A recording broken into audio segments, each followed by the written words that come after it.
Hello, everyone. I'm sitting outside because we have another webinar going on in the house right now, and we want to be close to the internet. It's a lot of reasons for it, but we have all these amazing hummingbirds. I want to see if you can see them. I don't know if you can see. Do you see them? Hummingbirds! They make so much noise. They are so lovely. I love working out here. Look at them all. Whoa! There goes my soda.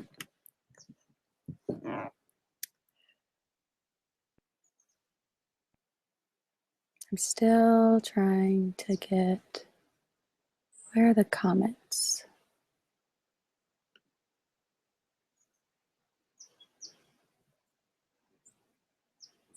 So everyone sees me, right? Everyone sees the hummingbirds, correct? Clay, help me out.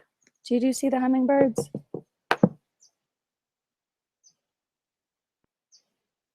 I see him staring at my screen, but he's not talking to me. Okay. Wait, let's see the hummingbirds again. Uh-oh.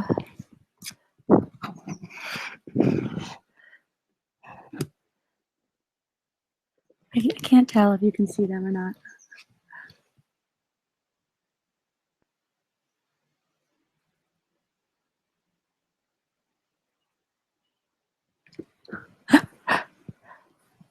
Okay, I'll stop doing that now. All right, it is on time.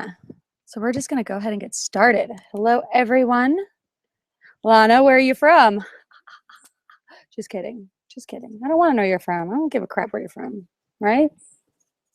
We're here to learn some stuff, not talk about where you're coming from.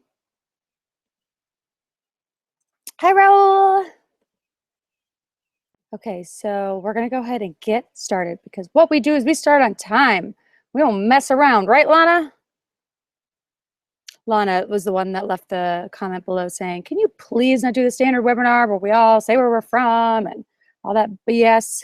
And I feel you, Lana. Sometimes I get on a webinar and I'm like, okay, so what, in 45 minutes are we going to actually get into the content? So I agree with you. What I need to do is start to share my screen, which I'm going to do now. Oh, that's someone's behind me. Share screen 1, share. Whoa, vortex of me. Okay,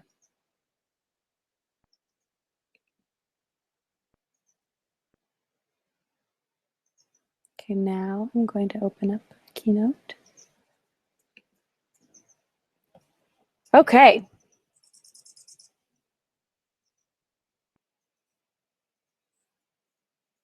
We're going to talk about first customizing our doc.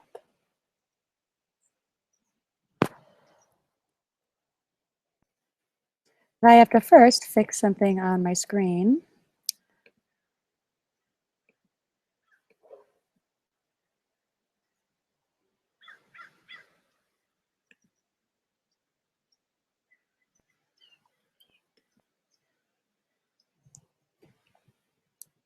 And hopefully it's fixed now.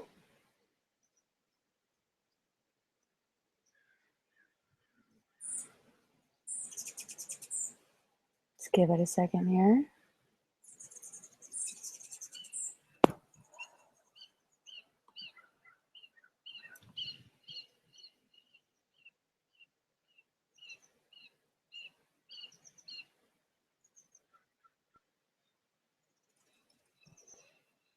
There we go. Okay, awesome. So first we're going to talk about customizing our doc. I'd like to start by walking you through a few doc customization options that are inside of your system preferences. You get to them by first opening up your system preferences by clicking on the gray gear icon in your doc. If you don't see it, it's this gray gear icon in your doc. But you can also access your preferences, if you don't know this, by clicking on the Apple icon in your menu bar located at the very top left of your computer screen. You can open System Preferences by clicking on the System Preferences option in the drop-down. So you can always access your System Preferences there if you don't see it in your dock. Once your System Preferences is open, you can access your dock options by clicking on the icon titled Dock. So it's on the top, first row, third one over is your dock options. You with me? Now maybe we're going to try to watch and do at the same time. So I want to not go too fast, leave some time for you guys to actually see what I'm talking about and take action for yourself during the webinar versus after. Okay, here are all the dock options that Apple lets you customize inside of System Preferences.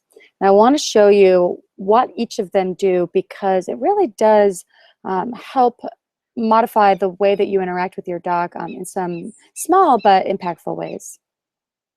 First, you can size your dock. You might like your dock so big that you can see it better, or you may like it small so it doesn't take up too much space.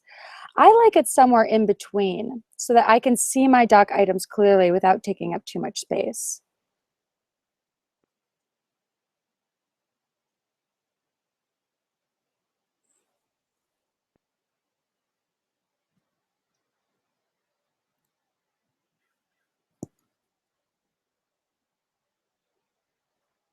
So you can make it smaller or you can make it really large. So I like it somewhere in the middle, right? So that I can see them, but that it's not taking up an enormous amount of space on my screen.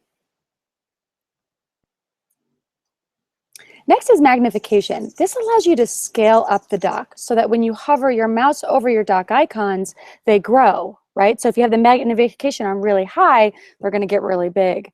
And if you have the magnification on medium, they're going to sort of kind of come up a little bit.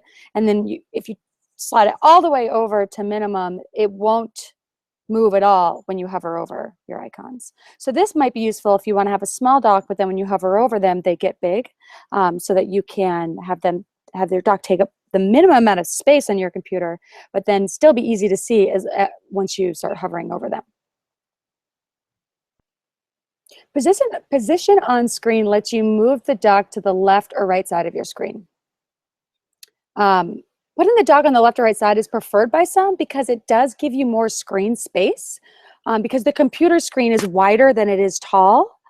But I prefer mine on the bottom, probably just out of habit, but it might be worth playing with on the left or right-hand side of the screen if you feel like even just a little bit more space on your desktop would be useful to you.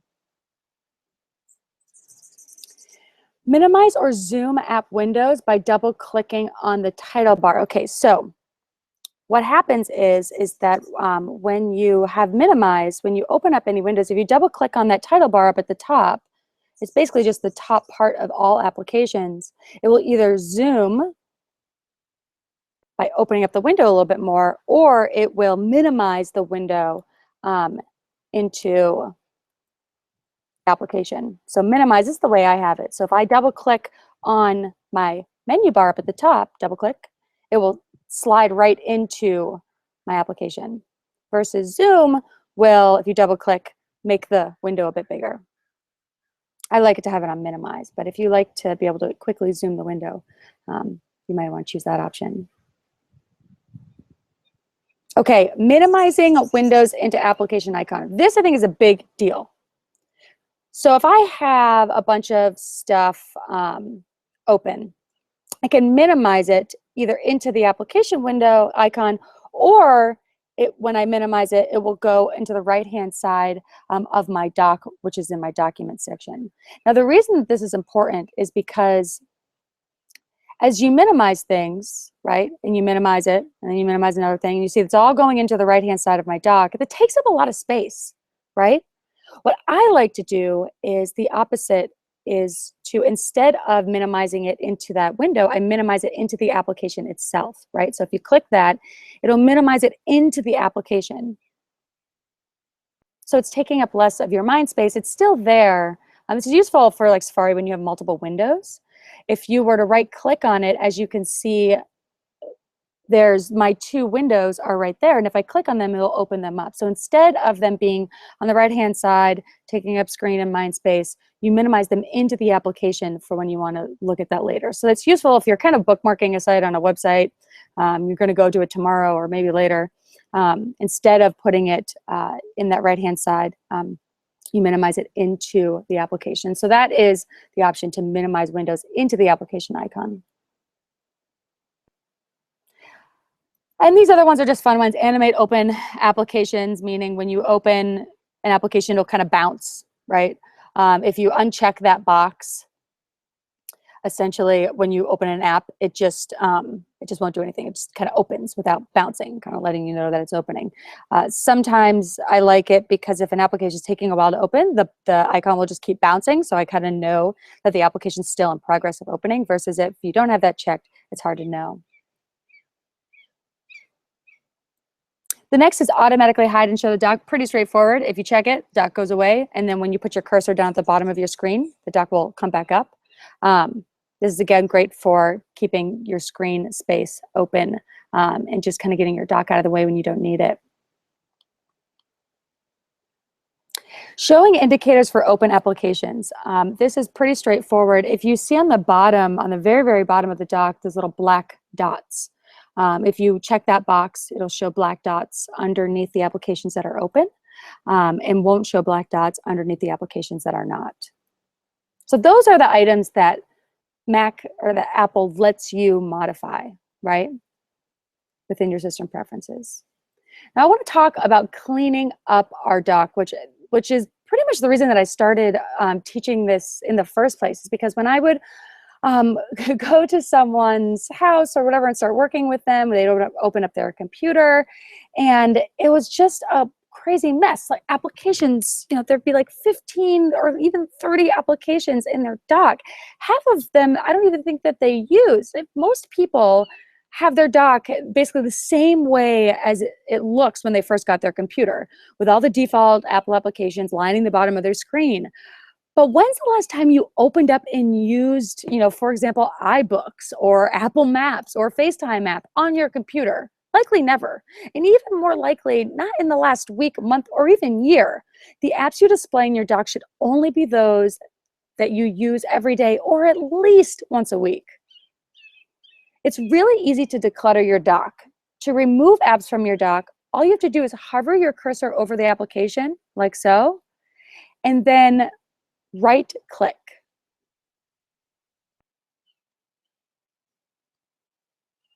Okay?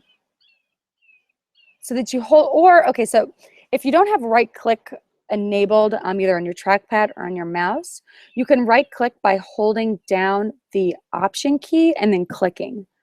So you might be trying to right-click and you're like, nothing's happening. Hold down Option and right-click, and that will open up the options. So if you have trouble bringing up that dialog box, just hold down Option. So right-click on the app icon and hold the Option key down when you click it.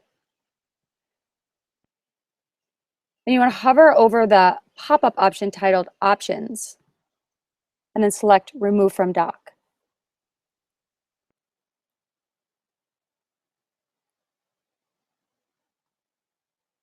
So we're going to Options, Remove from Dock. Boom, removes it from the dock. Doesn't remove the application from your computer.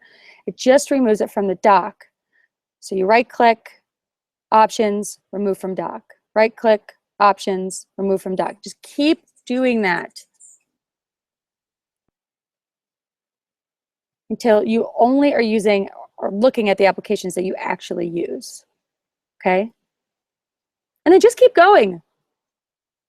Remove all the applications you don't use. If you don't use iPhoto, if you don't use Contacts, if you don't open those things every day or at least once a week, get them out of your dock. It's just distracting. Like, why would you have iBooks in your dock? How often do you open iBooks? You can move the apps around and organize them according to your preferences by clicking and dragging them left or right. And then you let go wherever you want them to reposition themselves. So you click and you drag them left or right and let go, and it will reposition itself in the spot that you let it go at. I'll show you a little bit more later about how I organize mine and how you think about how you can reorder them to improve your workflow. You can add items to your dock by dragging the application from the applications folder into your dock.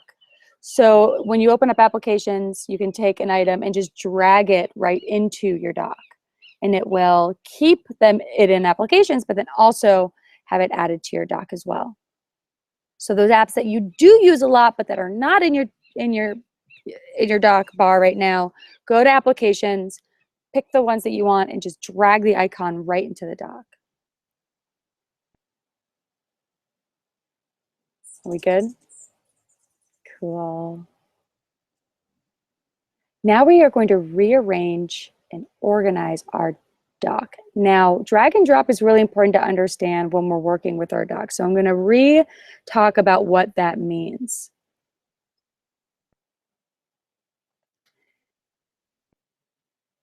If I drag, oops, excuse me. You want to click on an icon and drag it while still holding down. Do not release it, right? And then you only release it where you want to actually put it.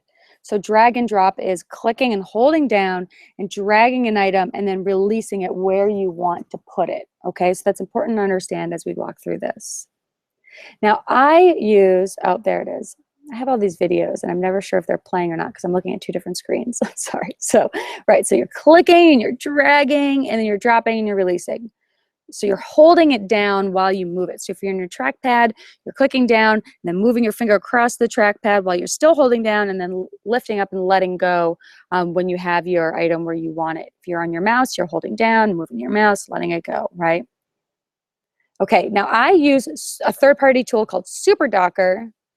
It's just as it sounds. It makes your dock super to organize my my dock. And so there are a lot of features that it has, but the only ones that matter that I use are the add a separator feature. This feature allows you to add an empty icon to your dock. It looks basically like a blank space or a separator between your dock icons. So all you have to do is open up the app. Once you download it, it's free. So right there, add a separator to applications to documents. And click the Add a Separator to Applications button a couple of times. Each time you click it, SuperDocker will add a blank app to your dock. And then all you have to do is select it and move it around, again, by dragging and dropping. So you can move it in between applications to further organize your applications into kind of groups, right? You can add as many as you want. Just keep clicking to applications and then moving it left or right. Well, actually, you're only going to move it right because it shows up at the very end of the dock. Cool. And you can also add a separator to your documents. The document section of your dock is the part of the dock after the separator that's all the way to the right. This is where your trash and folders live. So when you clicked Add a Separator Documents, it does exactly that. It's pretty straightforward. Keep not thinking the video is playing, and then it is. So click on the two documents, and it will add spaces to your documents. So if you have a lot of folders there, you'd like to separate, your trash between your folder space, that's how you would do that. To remove a blank space, use drag and drop to select and move it out of the dock and then release it. So you click on it, you move it out, and it'll say remove and release. You hold it down, you drag it out, you let it go, release. Drag it out, release. So you can remove them really easily.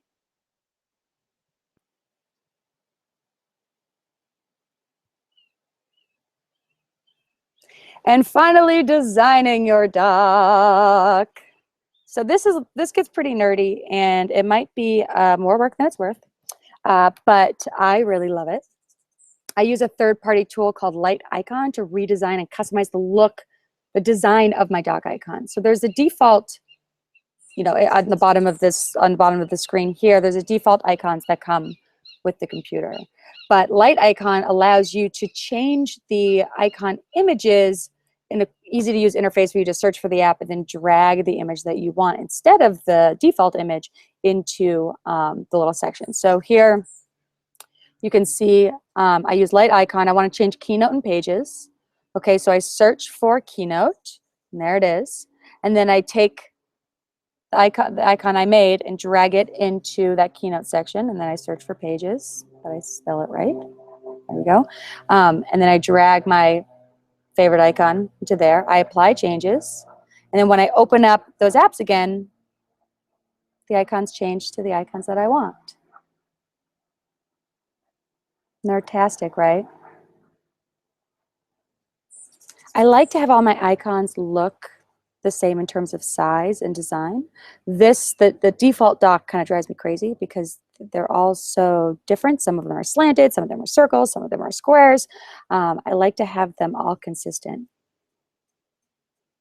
so that they all look amazing and similar and are just well designed so that when I open up my computer, I feel that kind of intention and purpose of being organized and put together right there in my dock. Now, I have probably gone a little too far and I've created all of my own custom icons for Chrome and Evernote, and Pixelmator, and Firefox, and Keynote, and ScreenFlow, and Ulysses, and Slack, and Spotify, and Adobe Illustrator, and OmniFocus, and my email app, and all of the icons that are all of the apps that I use often. And I've zipped them up and zipped them together. And after this workshop, I am going to email each of you with a link to my little zip file. I think I have like 70 or 80 icons in there that you can choose from and pull from if you're interested. So you can download Light Icon, which is free, and then use my custom icon pack to customize your own icons. Does that sound good? Awesome. So why do this? What's the point? First of all, if you thrive in an organized workspace, this is a no-brainer. I mean, take a look at how good it looks. It just feels clean and fresh. The only things that are in my dock are things that I use every single day. Everything else is out of sight, out of mind, and I search for it when I need it. And then also they're organized in a way that makes sense to me. Like, for example, all the way to the right, you have kind of my design space, right? That's where Illustrator, and Pixelmator, and ScreenFlow is. This is where I create and make things that are, design oriented. And then next to that is my group of creations. So Ulysses is really where I create outlines and blog posts, and where I write and flesh out my ideas. And then I have Pages and Keynote next to that, because that's really what I use most when I'm also using Ulysses, when I'm moving them over to Keynote and Pages. Now, you might have it together with ScreenFlow and Pixelmator because it's all in the creation, but this is kind of how I group things together and how it makes sense to me, and you do the same for you. Then in the middle, I have Evernote and Drive and Slack. This is basically places where I share and kind of put information out there. And so Drive is really important because I use Drive a lot, but it's not really well integrated into the computer in terms of like things are saved in Drive, but they're not in your Finder necessarily. So I like to have that application right there. And then Slack, and then those can move together. I like to have my my Chrome icon on its own, kind of it's a tool in and of itself. I like, because I'm in, we all use our browsers so much, I like to have it over to the left because that's the place that makes sense to me, and then all by itself.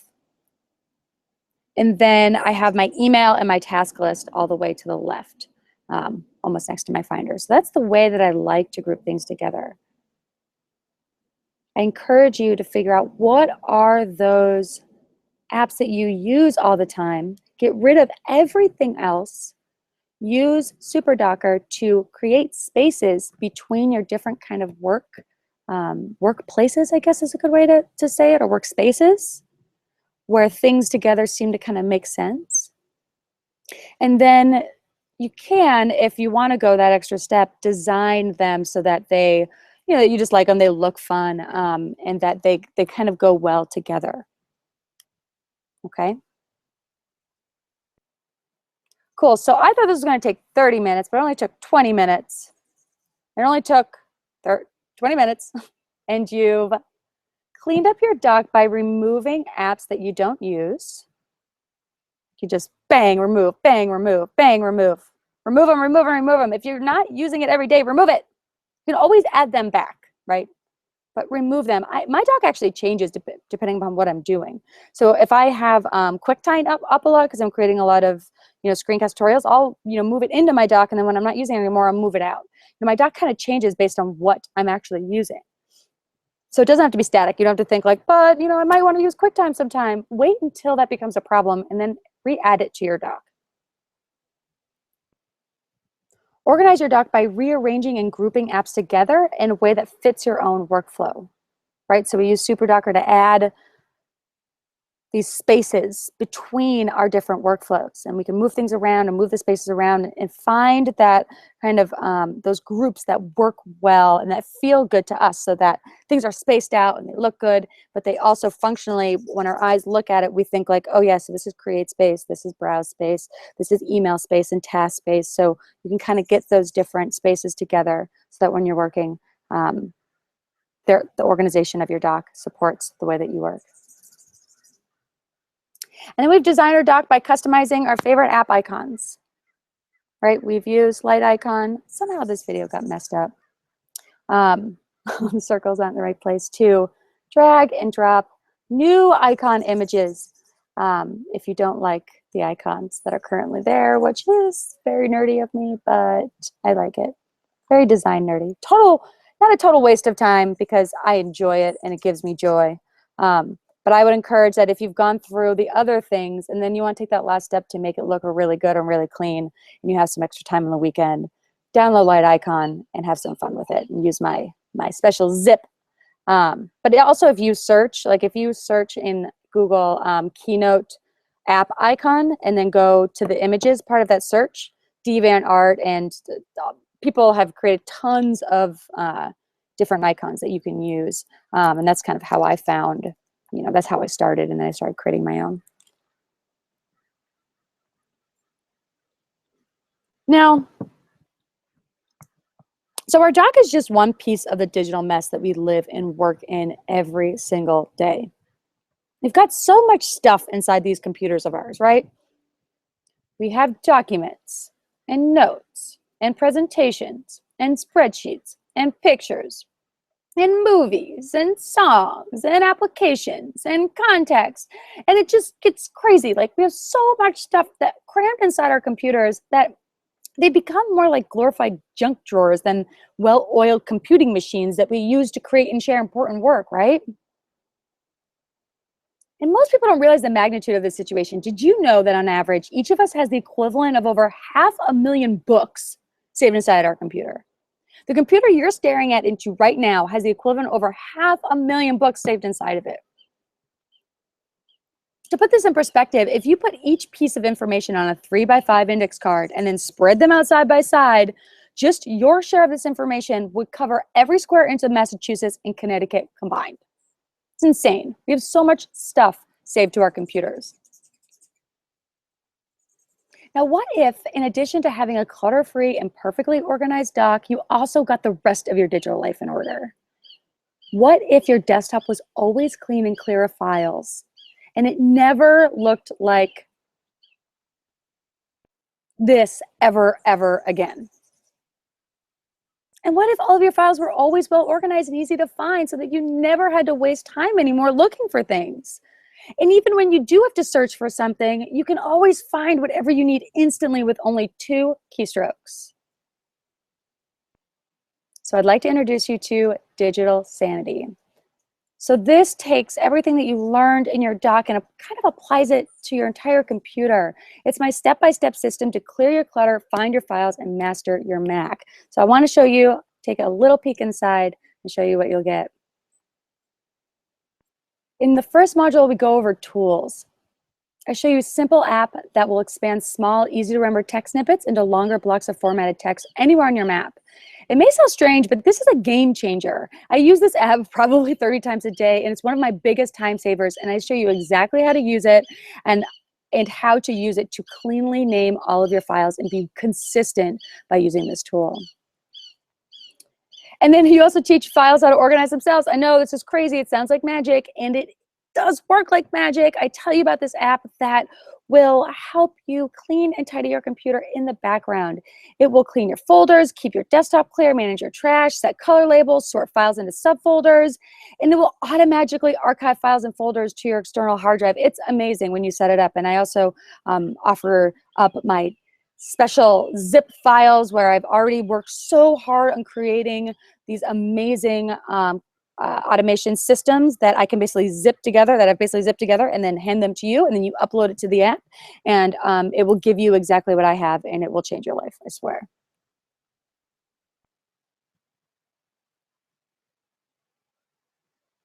Module 2, clean house. You, you know that TV show Orders? There are 5 years of newspapers stacked up right inside the front door, an entire room's full of junk, right? And it seems ridiculous to hold on to that much physical stuff. But when it comes to our digital things, we all hoard like the best of them. So it's so much easier to declutter your digital space than is your physical space, though. And so in this lesson, I'll teach you how to quickly clear up space and improve your computer's speed and making everything just so much easier to search and find.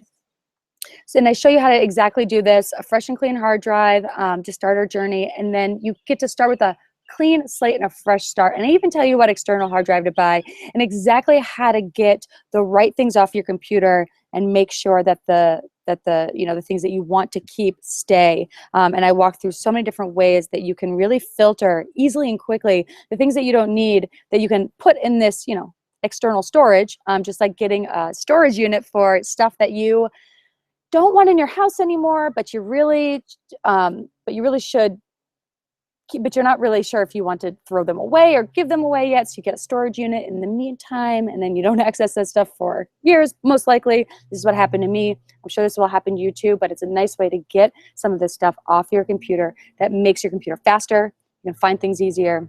It's really a game changer, and it's how we start out in Module 2. Then we get into adjusting your preferences and show you how to use your Finder. There are so many ways that you can modify your Finder to support the unique way that you work, and I want to show you exactly how and all the things that you can do there. This is my students' favorite module. It sounds kind of bland and boring, but navigating your computer like a pro, and then being able to drag and drop items in different places using special shortcuts and keystrokes. The Finder has so much cool stuff inside that people just don't know about. Like Apple really made so many ways that you can navigate your Finder without even touching your trackpad or your mouse. You can basically navigate the whole thing just by keyboard shortcuts. So I walk you through those and have printouts so that you can remember them and all that kind of stuff. So it's basically mastering your Finder like we just mastered our dock today. And then I get into my Sane filing system. So we take inventory, although we remove the excess stuff. This is where we know exactly how to deal with the stuff that's left. I show you my flexible but powerful system that allows you to organize all your files and documents and put things together in a way that's logical to you. And I used, essentially I use neuroscience and how we think about things and how we categorize our worlds and help teach that framework to you, and then show you step by step how to build that for yourself, how to build the perfect filing system for yourself. We also talk about your perfect naming convention. This is where you give all your files a supermodel makeover. I've spent 2 years obsessing over this, and I show you all of the ways that you can perfectly name files so that things are easy to find and you never lose anything ever again. And then one of my favorite lessons, the power of tags. I help you figure out how to use tags. Most people just don't even know how to use it at all. And if you use a good combination of good file naming, having a good folder structure, and tags, you are just organized beyond belief. People will just be shocked by how well organized and together your computer is. And then last but not least, we walk through automation. My mantra is, if you have to do the same thing twice or once, figure out a way to automate it. And in this lesson, I show you how to automate a lot of this whole process using 4 powerful automation apps. And then I give you my preloaded zip files and templates. And this is definitely an added bonus that I'll be taking away at some point but it really can help you hit the ground running. The automation tools make the whole system manageable and allow you to maintain it over time with minimal effort. So you put the effort up front, and once you have those things in place, you don't have to keep going back and fixing it over and over again. These automation tools will allow you to automate the process moving forward. And just like a maid cleans up your hotel room when you're gone, these tools will do the same for your digital files, I promise. And it's amazing. It'll blow your mind. And as a special bonus, if you buy today, you get part of the Digital Sanity Slack community. This is where you can post questions, feedback, all of that. And then I'm in there every Thursday from 12 to 2 asking your questions because I want to support you and help you achieve digital sanity. I'm really passionate about this topic. It's not just something that I'm somewhat interested, I'm obsessed with it, and I want other people to achieve the same bliss that I've achieved over the past few years, perfecting the way that you organize and keep track of all the stuff on your computer and in your computer. And then as a special bonus, just today, you get a private one-on-one coaching session with me. Yes, that's right. You get 30 minutes with me. You can redeem over the next year. I have an online calendar that you can schedule it, and we can talk about your unique problems. And then also I can help you create your specific file naming and folder strategy and just anything that you need help with. Why buy today? You get the private coaching with me. If you buy before 2:30 p.m. today, that's the next half hour, you get a 30-minute strategy session with me. I want to reward action takers and those that you want to get started in achieving digital sanity. All right? Here's what other students have said. Shita Gupta runs a coaching business, and she speaks and writes for multiple places. She's in the business of providing clarity and confidence to her clients, but her own laptop stressed her out. This course, my course, helped her and her team implement a system that puts them in charge of their technology, not the other way around. And here's Joey Coleman. He speaks and consults to clients all over the world and needs to find files instantly. From client proposals to keynote presentations, often 30,000 feet in the air in a plane. And Digital Sanity helps Joey organize everything, conquer the digital mess, and bring back that new MacBook smell. He's also a good friend. Love Joey. And Al Pitton-Polly is an author, so he ends up with lots of different files for research, writing, publishing, and marketing. Because his digital files were such a mess, he once lost his whole chapter of his book he was writing. Not kidding, a whole chapter. Now, after implementing Digital Sanity, his files automatically take care of themselves, which allows him to focus on what he's good at, focus on writing. Now you can see everything that's included in the course. I have a whole big sales page, and it's at wrk.hk/digital sanity course. I will also be emailing everyone with links and then also those zip files that I promised.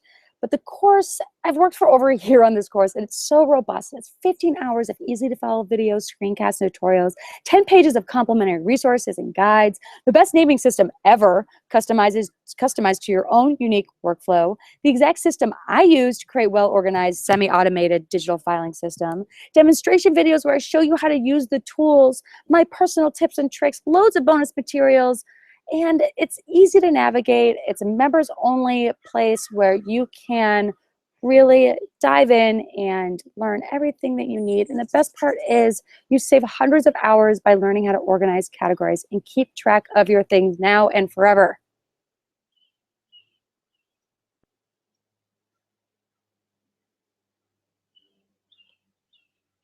All right, let's stop sharing screen. There we are. I have two screens. It is so bright out here, it's crazy. I didn't realize how bright it was going to be. We have a House of Entrepreneurs. Another webinar is also going on at this exact time. So I was like, let's bring the table outside. That makes sense. Okay, cool. Do you have any questions? I'm going to pop in the chat here.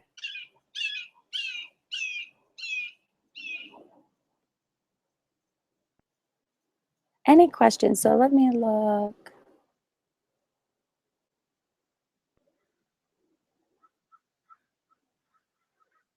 All right. I'm trying to scroll back up here. Drinking coffee. Hey, Jimmy, I'm so glad to see you here.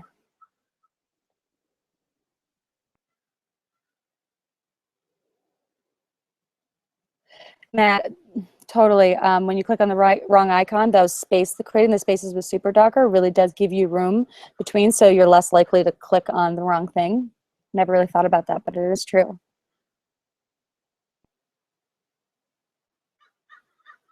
You get icons, or you get icons. Justin and I are using the same background.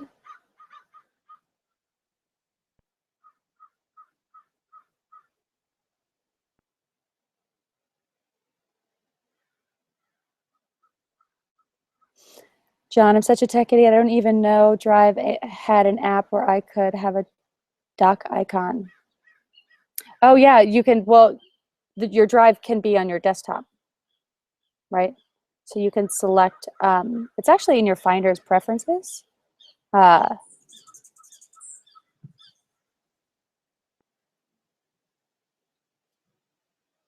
John, when I email you, I'll link you to a video that explains what I'm talking about.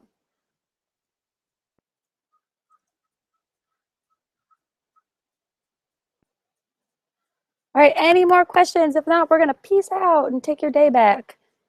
And work on your dock. Do something. Use Super Docker. If you Google Super Docker and light icon, again, I'll email you links, but if you want to do something right now, and start to make it cleaner. Like, it didn't happen overnight for me. It took me a little while to like just get into, but start to remove some things you don't use, organize things, start moving things around. It's kind of like, you know, getting together your house or anything like that. You know, you're likely not going to do it all in a day, but if you do little by little over time, you get it all done. I am like blinded by the sun. Oh, there we go. I'm just gonna hold my hands up like this. Totally, totally cool, right? Okay, everybody. Thanks for staying to the end. Go get digital sanity.